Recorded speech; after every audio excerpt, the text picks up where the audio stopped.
Capítulo 1. Explorando a percepção e o potencial. Nosso ponto de vista cria a nossa realidade.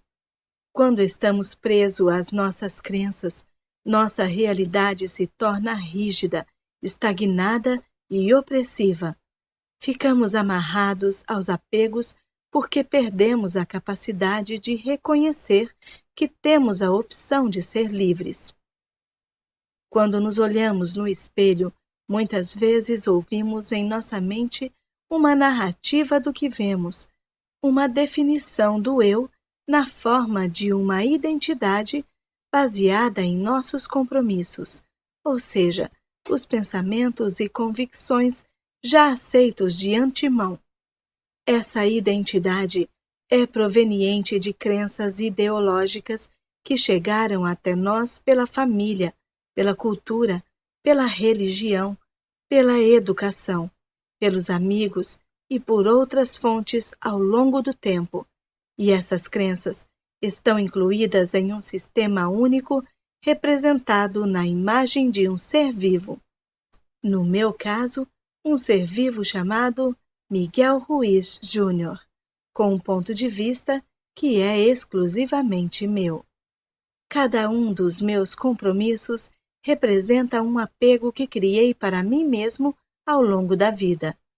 Por exemplo, quando olho no espelho, me percebo da seguinte maneira: eu sou o Miguel, um tolteca, um nagual, um guia espiritual, um mexicano-americano, um americano, um mestiço, um marido, um pai, um escritor, e assim por diante. Esta lista de autodefinições é o meu reflexo, e quando olho para mim mesmo com atenção, posso ouvir a narração dos meus compromissos e as condições que se tornaram meu modelo de autoaceitação. Meus pensamentos são os narradores dos meus apegos, das minhas crenças. Projeto sobre minha imagem os valores e atributos que refletem minhas crenças.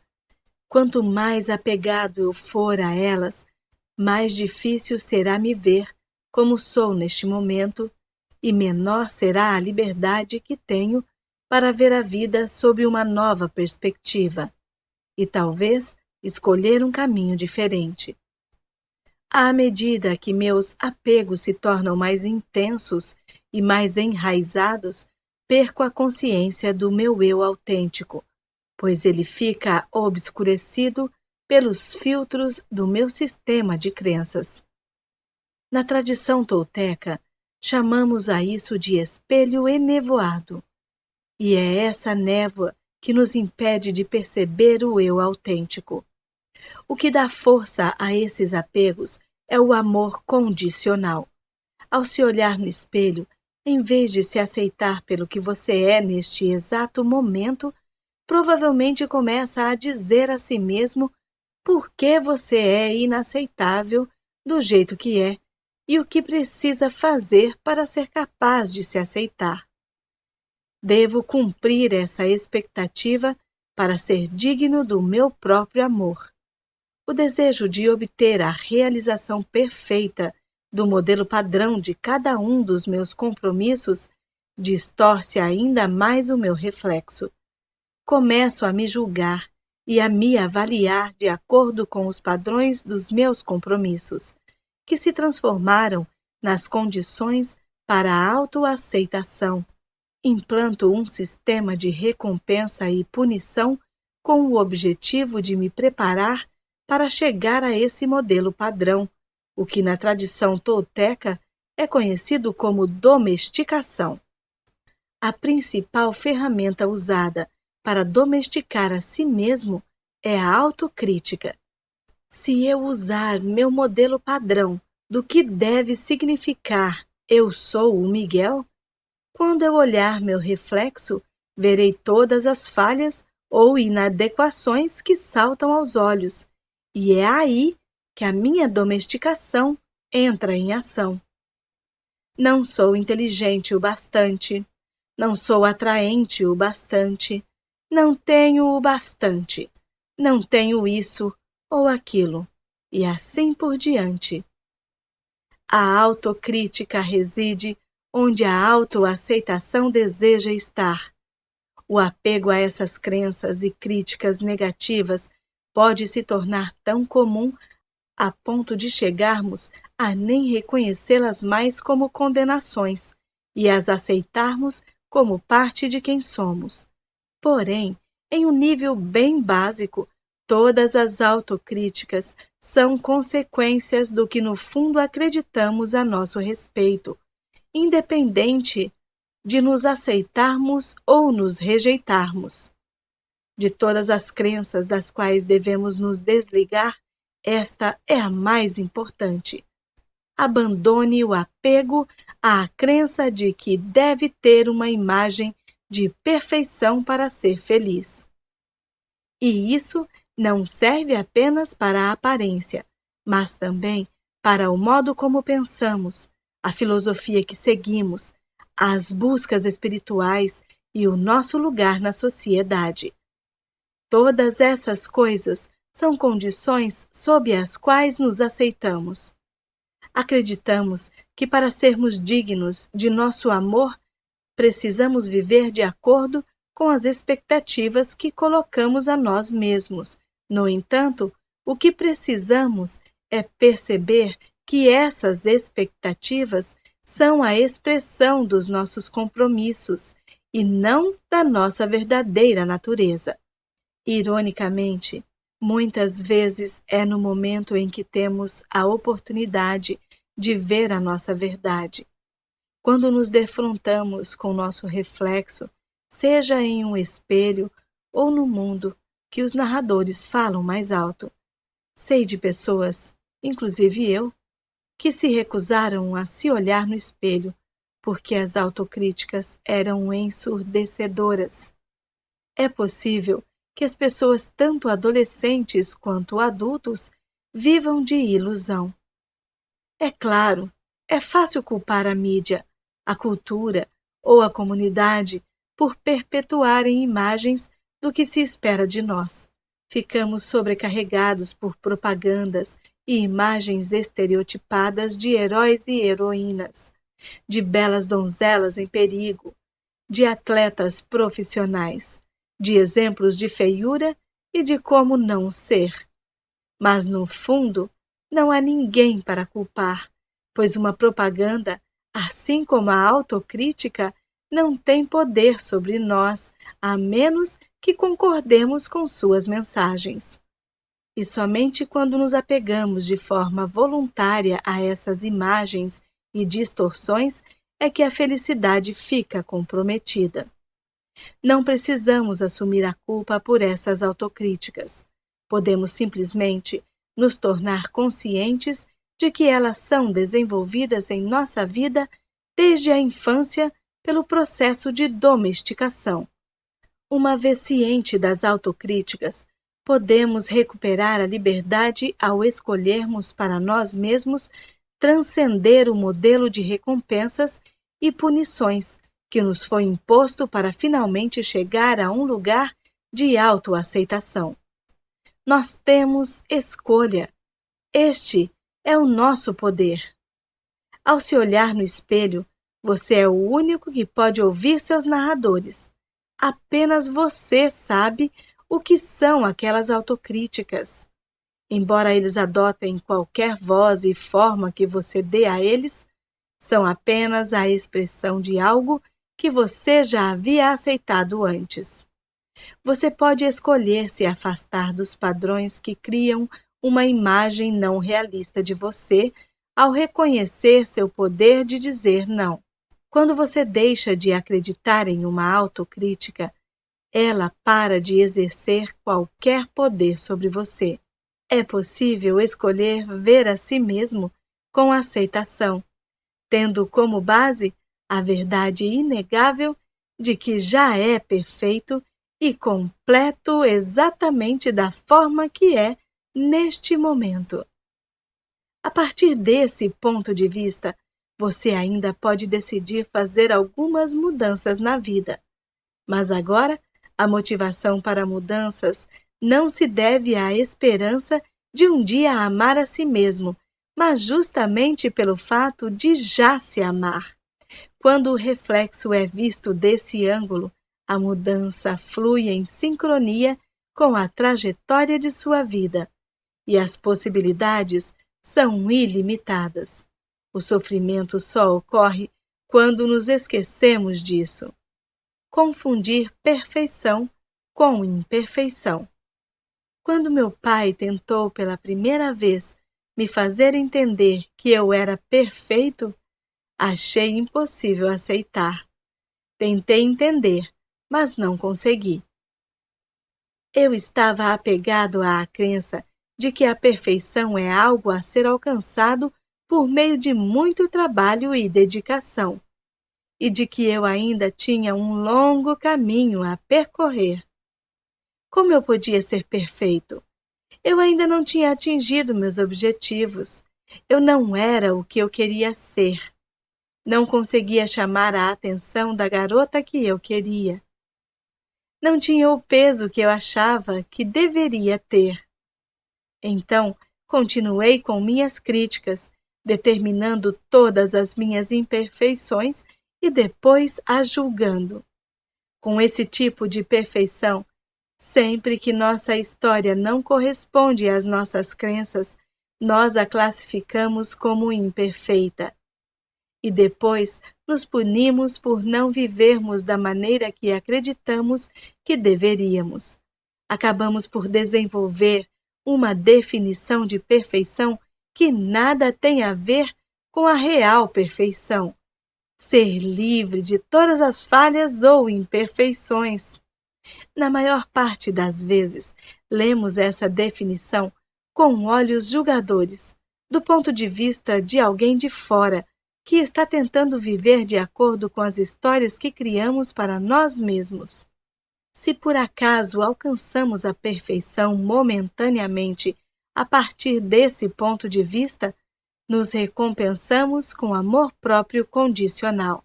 Depois, utilizamos esse amor próprio como motivador para continuar seguindo essa ideia distorcida de perfeição. É um problema complexo. Continuei a lutar com esse conceito enquanto fui crescendo. No entanto, meu pai persistiu com essa mensagem ao longo dos anos. Ele me disse: Miguel, quando você entender que você é perfeito do jeito que é, verá que tudo é perfeito do jeito que é. Não é fácil simplesmente acordar um dia, dizer que você é perfeito e realmente acreditar nisso. Isso requer força de vontade e comprometimento.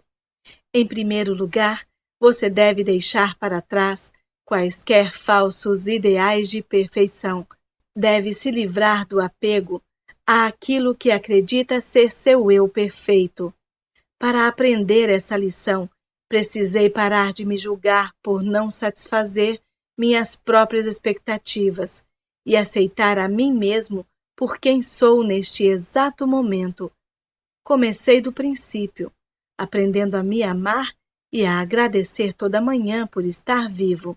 Em segundo lugar, você vê a vida com os olhos de um artista e aceita que tudo é um trabalho em andamento, uma obra-prima que nunca termina. Cada pincelada é perfeita simplesmente porque ela existe. À medida que a tinta toca a tela, cresce e se desenvolve no que ela é, mesmo que nem sempre tenhamos um esboço para nos manter dentro das linhas. Sejam rabiscos coloridos ou uma paisagem detalhada, cada elemento da peça é gratificante e completo, mesmo que continuemos a pintar, mudando e evoluindo a cada curso da vida. Como diz meu pai, nossa vida é uma tela e todos somos Picassos. Desde muito cedo está arraigado em praticamente todos nós que devemos alcançar certos ideais ou nos tornar alguém que seja digno de nossa própria aceitação, de nosso próprio amor. Viver encerrado em pensamentos como quando eu tiver isso ou se eu tiver isso, nos acorrenta à crença de que não somos livres para viver a nossa vida agora. Muitos de nós estamos familiarizados com a grande obra-prima literária de Miguel de Cervantes, Dom Quixote. Nela, o fidalgo empobrecido Alonso Quijano vai para La Mancha e fica tão envolvido com os livros de cavalaria que seu senso de realidade torna-se distorcido a ponto de sua identidade se transformar no personagem Dom Quixote. Ele vê o mundo através de filtros de fantasia e aventura. Seja qual for a realidade que se apresente a ele, Dom Quixote redireciona a história para que ela se ajuste às expectativas e crenças dele. Ao final, nosso herói é derrotado e abatido, ao correr atrás de uma imagem que sempre se esquiva dele. Assim como Dom Quixote, estamos sempre investindo nas histórias nas quais queremos acreditar. Criamos nossos próprios personagens para que sejamos alguém. Quando eu era jovem, eu assumia várias identidades. Já fui Miguel Ruiz Júnior, o gótico. Depois me tornei Miguel, o intelectual. Depois Miguel, o boêmio. Depois Miguel, o artista. E assim por diante. Impus regras para mim mesmo, da mesma forma que Dom Quixote. Com base em uma percepção distorcida de quem eu era, outras pessoas viram suas próprias verdades e se perguntavam o que eu estava fazendo. No entanto, tudo o que eu via era o que eu queria ver. E assim como Sancho Panza, o fiel escudeiro de Quixote, eu ouvia as minhas histórias e sabia que estava um pouco louco, mas acreditava nelas, para o caso de que talvez eu estivesse certo. Passei muitos anos tentando viver de acordo com aquelas imagens que eu criava de mim mesmo, antes de descobrir que este é quem eu sou, sem precisar inventar história. Este é realmente eu. Sou perfeito neste exato momento, e isso é tudo de que preciso para curtir a minha vida. Tendo aprendido isso, pude mudar o curso da minha vida na direção que eu bem entendesse a qualquer momento. Eu já tinha a liberdade de escolher. As possibilidades tornaram-se infindáveis, como sempre foram. Não faço mudanças em minha vida hoje porque sinto que devo mudar para me aceitar e me amar. Faço mudanças para me expressar e experimentar mais na vida, porque já me aceito e amo a mim mesmo pelo que sou. Falhas e defeitos surgem de nossas próprias ideias e crenças. Para reconhecer a perfeição ou para ver o mundo e nós mesmos como somos, é preciso tomar consciência dos apegos às ideias e crenças e deixá-los ir embora, mesmo que apenas por pouco tempo, para ver além deles. Sempre fui perfeito, assim como você. Quando não conseguimos perceber isso, é porque estamos muito ocupados em julgar tudo por não ser algo diferente do que é. O mundo e tudo nele é perfeito, simplesmente porque existe neste exato momento, da única maneira que é possível existir. O mesmo vale para mim e para você. E é isso que é a perfeição. Sou porque sou neste momento. Eis o que é a liberdade. A capacidade de desfrutar e ser exatamente quem você é, sem se reprimir sob a forma de julgamento. Um pássaro é um pássaro. Um cacto é um cacto. Um ser humano é um ser humano. O Miguel é o Miguel. Você é você. Perfeito. Por esse ponto de vista, a mudança é diferente. Se tentamos mudar sem antes aceitar quem somos, corremos o risco de criar mais imagens falsas de nós mesmos.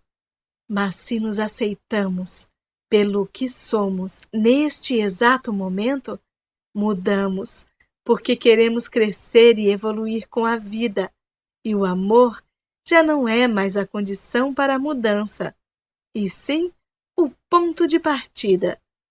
Este é o verdadeiro significado de amor incondicional.